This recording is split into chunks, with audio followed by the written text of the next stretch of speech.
اللهم صل على محمد وعلى آل محمد كما صليت على إبراهيم وعلى آل إبراهيم إنك حميد مجيد۔ صلح حدیبیہ اور ابو جندل رضی اللہ تعالی عنہ اور ابو بصیر رضی اللہ تعالی عنہ کا قصہ۔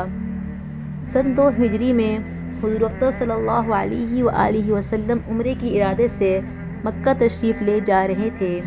کفار مکہ کو اس کی خبر ہوئی اور وہ اس خبر کو اپنی ذلت سمجھے، اس لیے مزاحمت کی اور حدیبیہ میں آپ صلی اللہ علیہ وسلم کو رکنا پڑا۔ جان نثار صحابہ رضی اللہ تعالی عنہ ساتھ تھے جو حضور اقدس صلی اللہ علیہ وآلہ وسلم پر جان قربان کرنا فخر سمجھتے تھے۔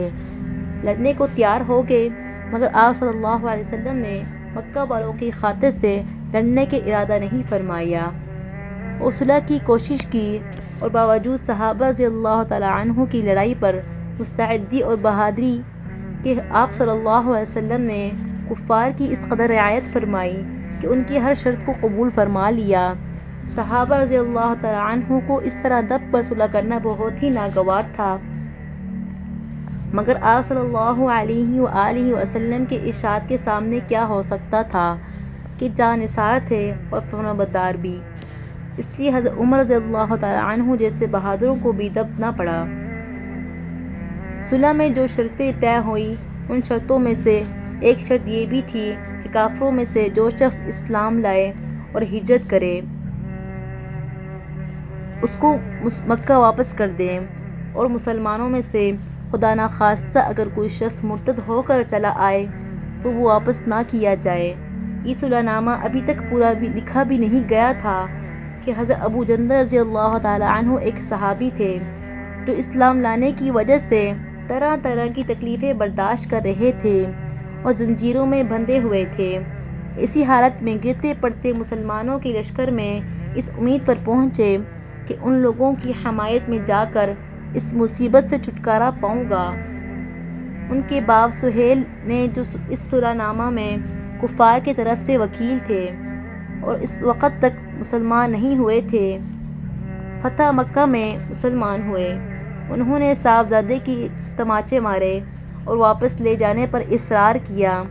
حضور اقدس صلی اللہ علیہ وآلہ وسلم نے ارشاد فرمایا کہ ابھی صلح نامہ مرتب بھی نہیں ہوا، اس لیے ابھی پابندی کس بات کی، مگر انہوں نے اصرار کیا۔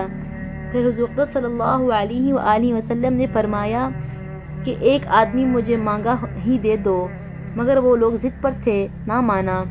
ابو جندل رضی اللہ تعالی عنہ نے مسلمانوں کو پکار کر فریاد کی کہ میں مسلمان ہو کر آیا ہوں اور کتنی مصیبتیں اٹھا چکا ہوں، اب واپس کیا جا رہا ہوں۔ اس وقت مسلمانوں کے دلوں پر جو گزری ہوگی اللہ ہی کو معلوم ہے، مگر آپ صلی اللہ علیہ وآلہ وسلم کے ارشاد سے واپس ہوئے۔ حضور اقدس صلی اللہ علیہ وآلہ وسلم نے تسلی فرمائی اور صبر کرنے کا حکم دیا اور فرمایا کہ عنقریب حق تعالی شانہ تمہارے لیے راستے نکالیں گے۔ صلح نامہ کے مکمل ہو جانے کے بعد ایک دوسرے صحابی ابو بصیر رضی اللہ تعالی عنہ بھی مسلمان ہو کر مدینہ منورہ پہنچے۔ کفار نے ان کو بھی واپس بلانے کے لیے 2 آدمی بھیجے۔ حضور اقدس صلی اللہ علیہ وآلہ وسلم نے حسب وعدہ واپس فرما دیا۔ ابو بصیر رضی اللہ تعالی عنہ نے عرض بھی کیا کہ یا رسول اللہ صلی اللہ علیہ وسلم، میں مسلمان ہو کر آیا، آپ نے مجھے کفار کے پنجہ میں پھر بھیج دیا۔ آپ صلی اللہ علیہ وسلم نے ان سے بھی صبر کرنے کو ارشاد فرمایا اور فرمایا انشاءاللہ عنقریب تمہارے واسطے راستے کھلیں گے۔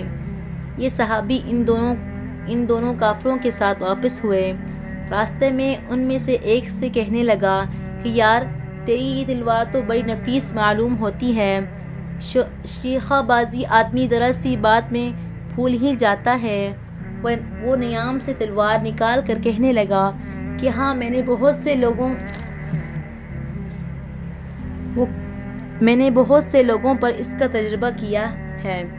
یہ کہہ کر تلوار ان کے حوالے کر دی۔ انہوں نے اسی پر اس کا تجربہ کیا۔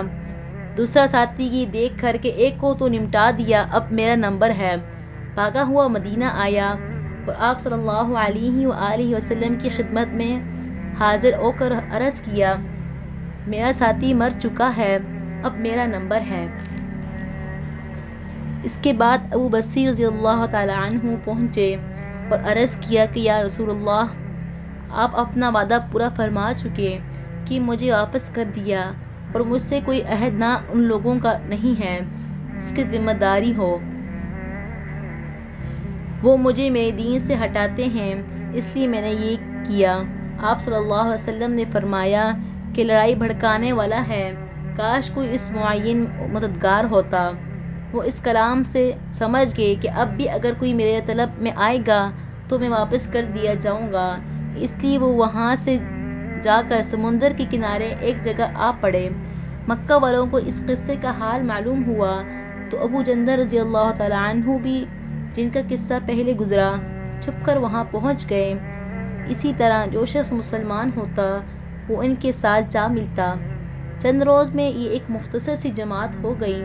جنگل میں جہاں نہ کھانے کا کوئی انتظام، نہ وہاں باغات، نہ آبادیاں، اس لیے ان لوگوں پر جو گزری ہوگی وہ تو اللہ ہی کو معلوم ہے، مگر جن ظالموں کے ظلم سے پریشان ہو کر یہ لوگ بھاگے تھے ان کا ناطقہ بند کر دیا۔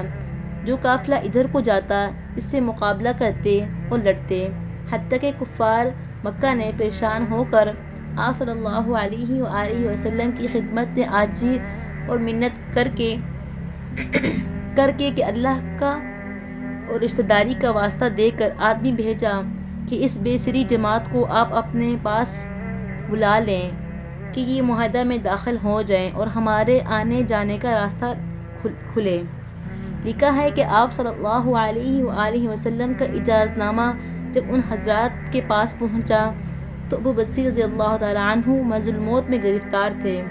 حضور صلی اللہ علیہ وآلہ وسلم کا ولا نامہ ہاتھ میں تھا، اسی حالت میں انتقال فرمایا رضی اللہ عنہ وارضاہ۔ فائدہ: آدمی اگر اپنے دین پر پکا ہو، بشرط یہ کہ دین میں بھی سچا ہو، تو بڑی طاقت اس کو نہیں ہٹا سکتی، اور مسلمانوں کی مدد کا تو اللہ کا وعدہ ہے، بشرط یہ کہ وہ مسلمان ہو۔ حضرت بلال حبشی رضی اللہ تعالی عنہ کا اسلام اور مصائب۔ حضرت بلال حبشی رضی اللہ تعالی عنہ مشہور صحابی ہیں جو مسجد نبوی کے ہمیشہ مؤذن رہے۔ شروع میں ایک کافر کے غلام تھے، اسلام لے آئے، جس کی وجہ سے طرح طرح کی تکلیفیں دی جاتی تھیں۔ امیمہ بن خلف جو مسلمانوں کا سخت دشمن تھا، ان کو سخت گرمی میں دوپہر کے وقت تپتی ہوئی ریت پہ سیدھا لٹا کر ان کے سینے پر پتھر کی بڑی چٹان رکھ دیتا تھا تاکہ وہ حرکت نہ کر سکیں، اور کہتا تھا کہ یا اس حال میں مر جائیں اور زندگی چاہیے تو اسلام سے ہٹ جائیں، مگر وہ اس حالت میں بھی احد احد کہتی، یعنی معبود ایک ہی ہے۔ رات کو زنجیروں میں باندھ کر کوڑے لگائے جاتے اور اگلے دن ان زخموں کو گرم زمین پر ڈال کر اور زیادہ زخمی کیا جاتا تاکہ بے قرار ہو کر اسلام سے پھر جاویں یا تڑپ تڑپ کر مر جائیں۔ عذاب دینے والے اکتا جاتے، کبھی ابو جہل کا نمبر آتا، کبھی امیمہ بن خلف کا، کبھی اوروں کا۔ ہر شخص اس کی کوشش کرتا کہ تکلیف دینے میں زور ختم کر دیں۔ حضرت ابو بکر صدیق رضی اللہ تعالی عنہ نے اس حالت میں دیکھا تو ان کو خرید کر آزاد فرما دیا۔ فائدہ: چونکہ عرب کے بت پرست اپنے بتوں کو بھی معبود کہتے تھے، اسی لیے ان کے مقابلے میں اسلام کی تعلیم توحید کی تھی، جس کی وجہ سے حضرت بلال رضی اللہ تعالی عنہ کی زبان پر ایک کا ورد تھا۔ یہ تعلق اور عشق کی بات ہے۔ ہم جھوٹی محبتوں میں دیکھتے ہیں کہ جس سے محبت ہو جاتی ہے اس کا نام لینے میں لطف آتا ہے، بے فائدہ اس کو رٹا جاتا ہے، تو اللہ کی محبت کا کیا کہنا جو دین اور دنیا میں دونوں جگہ کام آنے والی ہو۔ یہ وہ وجہ ہے کہ حضرت بلال رضی اللہ تعالی عنہ کو ہر طرح سے ستایا جاتا تھا، سخت سے سخت تکلیفیں پہنچائی جاتی تھی، مکہ کے لڑکوں کے حوالے کر دیا جاتا تھا کہ وہ ان کو گلی کوچوں میں چکر دیتے پھریں، اور یہ تھے کہ ایک ہی کرٹ لگاتے تھے۔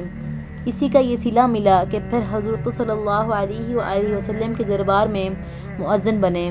سفر حجر میں ہمیشہ اذان کی خدمت ان کے سپرد ہوئی۔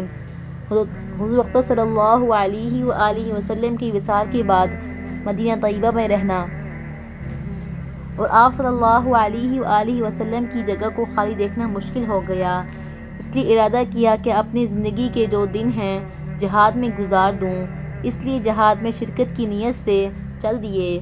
ایک عرصہ تک مدینہ منورہ لوٹ کر نہیں آئے۔ ایک مرتبہ آپ صلی اللہ علیہ وآلہ وسلم کی خواب میں زیارت کی۔